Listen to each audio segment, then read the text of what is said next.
Hi everyone, I'm Ricky Avelino and this is my verse for today. Isaiah 9:6.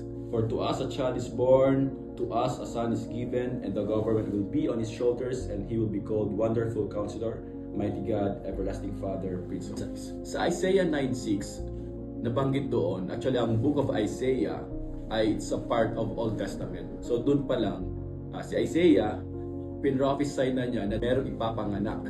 So, ang ipapanganak daw ay he will be called Wonderful Counselor, Mighty God, Prince of Peace, and Everlasting Father. At ang tinutukoy niya doon ay si Jesus Christ.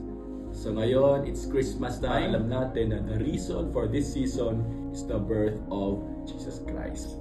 So pinapakita lamang dito na even before pa, pinrophesy na bago ipanganak si Jesus. At ang nag-prophesy na yun ay si Isaiah. Ang Christmas na ay totoo, ang pagpanganak ni Jesus ay totoo nung siya ay pinanganak. And it's time to celebrate. We're celebrating the birth of our Savior, Jesus Christ.